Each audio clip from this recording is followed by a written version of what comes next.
پھر تیسرا مرض کیا ہے اس کے اندر دیکھیے، بولا نہیں آتا مجھ کو خیال کہ خراب ہوگا یہ باغ کبھی.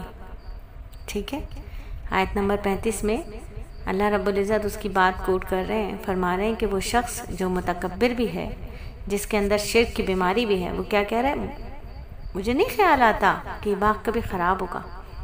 ٹھیک ہے، اپنے باغ کو اپنے کھیت کو سیٹ کر لیا ہے نا، تو دیکھ کر جی چاہ رہا ہے کہ ہمیشہ اسی طرح رہے گا، کبھی خراب نہیں ہوگا. وہ بندہ بھی جب اپنے باغ میں داخل ہوتا تو دیکھتا سوچتا یہ باغ تو ہمیشہ اسی طرح رہے گا، کبھی بھی خراب نہیں ہوگا. یعنی اللہ تعالیٰ کی طرف سے ڈھیل ملنے پر دماغ پر غفلت کے پردے پڑ گئے. ٹھیک ہے، شوق حوث کی ہمہ گیری کے سبب وہ خیال کرنے لگا کہ جو کچھ میرے پاس ہے وہ زندگی بھر میرے پاس رہے گا، کبھی برباد نہیں ہوگا.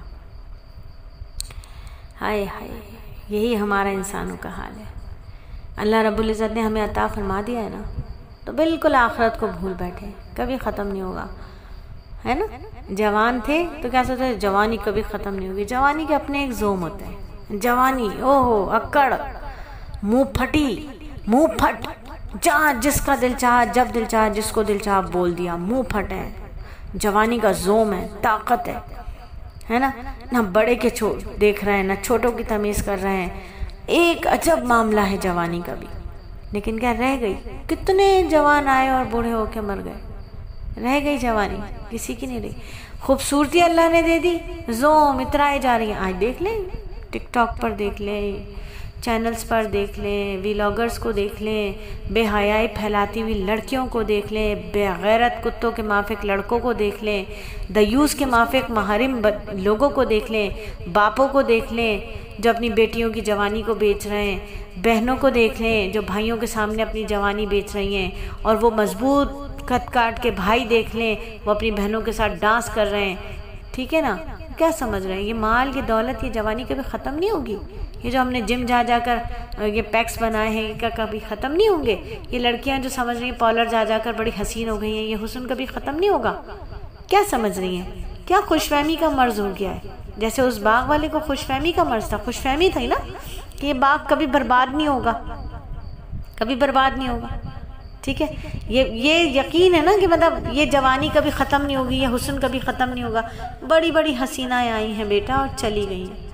بڑی بڑی حسینائیں آئیں، بڑی بڑی حسین صورت خوبصورت عورتیں آئیں اور چلی گئیں. اب تو سوشل میڈیا کا دور ہے نا، ذرا دیکھ لو کتنی حسینائیں آئیں اور وقت نے ان کے ساتھ کیا کر ڈالا.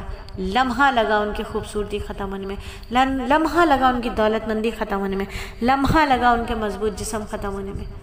تو یہ چیزیں رہنے والی نہیں. یہ خوش فہمی کا جو مرض ہے یہ اس باغ والے کو بھی تھا.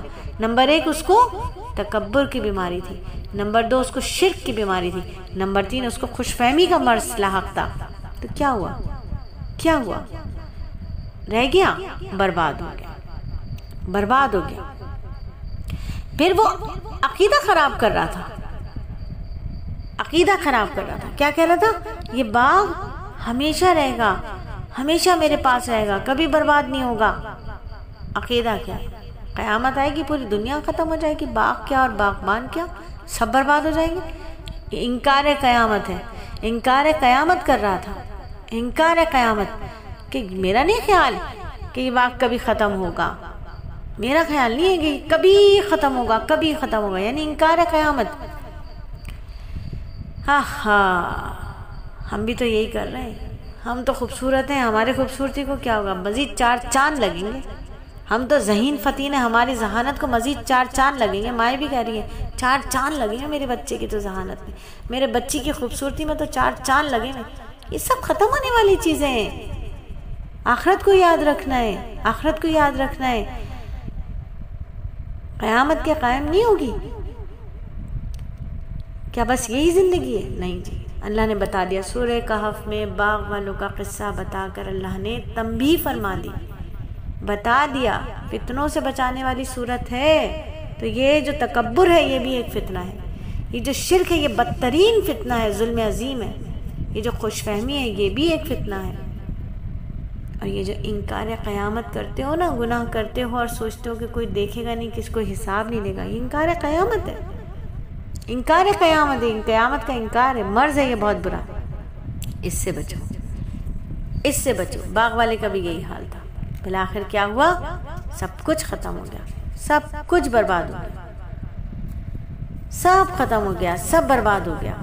تو میری بہنوں، سورہ کہف ہمیں کیا کہہ رہی ہے کہ دیکھو فتنہ دجال سے اگر بچنا ہے نا تو اپنے اندر سے سب سے پہلے یہ چار مرض نکال دو، ٹھیک ہے؟ ابھی 5واں مرض بھی ہے، اس کے اندر بہت امراض تھے، اس کے اندر بہت امراض تھے۔ تو یہ 4 مرض جو آج ہم نے 4 پوائنٹ سیکھے۔ نمبر 1، کبھی بھی تکبر نہیں کریں گے، میں کچھ نہیں، میرا کچھ نہیں، سب کچھ اللہ کا، سب کچھ اللہ سے۔ کبھی بھی یہ زوم نہیں کریں گے میں نے کیا ہے، میں نے کیا ہے، میں نے کیا، نہیں، اللہ نے کروا لیا۔ اللہ نے، کسی نے آپ کا گھر دیکھا، کہا بہت اچھا گھر بنوا لیا آپ نے، تو بڑی عقل سمجھ کے ساتھ، وقت کے ساتھ آپ نے بہت اچھا گھر بنوا لیا۔ نہیں، میں نے نہیں بنوایا، اللہ نے بنوا دیا بھائی، اللہ کا کرم ہے، اللہ نے بنوا دیا، میری کیا اوقات تھی کہ میں بنا لیتی؟ آپ نے تو بڑا اچھا ڈیکوریٹ کیا ہوا ہے، بڑی سمجھ ہے آپ کو، تو نہیں، مجھے نہیں اتنی سمجھ، اللہ نے مجھے عطا فرما دی سمجھ، اس کا کرم ہے، اللہ نے ڈیکوریٹ کروا دیا۔ آپ نے بچے بڑے اچھے تربیت والے پیدا بنا دیے، آپ نے بڑی اچھی ایجوکیشن کروائی ان کی، بڑی سمجھ تھی آپ کو، نہیں، اللہ نے کروا دیا، اللہ کا احسان ہے، ورنہ بچے تو اللہ نے سب کو دیے۔ اللہ نے میرے بچوں کو کروا دیا، MBA کروا دیا، BBA کروا دیا، IBA سے کروا دیا، کراچی یونیورسٹی سے کروا دیا، کہیں سے بھی اللہ نے کروا دیا، اللہ کا احسان ہے، میں کیا کر سکتی تھی؟ میں کچھ نہیں، میرا کچھ نہیں، سب کچھ اللہ کا۔ خوش فہمی، یہ سب کچھ رہ جائے گا، کچھ بھی نہیں رہے گا۔ آج ہم سے پہلے بہت لوگ تھے، وہ بھی چلے گئے، آج ہم بھی چلے جائیں گے، کل ہماری جگہ کوئی اور آ جائے گا۔ یہ تمام چیزوں سے بچنا چاہیے، ان تمام چیزوں سے بچنا چاہیے۔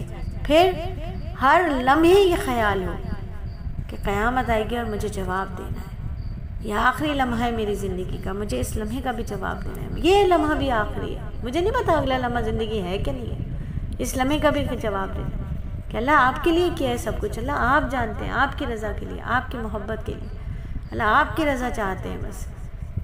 لوگ کہتے ہیں آپ کرتی ہیں، نہیں، ہم نہیں کرتے، اللہ کروا لیتے ہیں، اللہ یہ سب کچھ کروا لیتے ہیں۔ بہت لوگ روزانہ کے جملے، آپ اتنی بڑی اکیڈمی چلا رہی ہیں، ہم کہاں چلا رہے ہیں بھائی، اللہ چلوا رہے ہیں ہم سے، ریموٹ کنٹرول تو اللہ کے ہاتھ میں، اللہ جو چاہتے ہیں کام لے لیتے ہیں، بس گمان پڑھ لیتے ہیں، جو گمان رکھو گے اللہ وہ دیں گے، اللہ کے بارے میں حسن ظن رکھو۔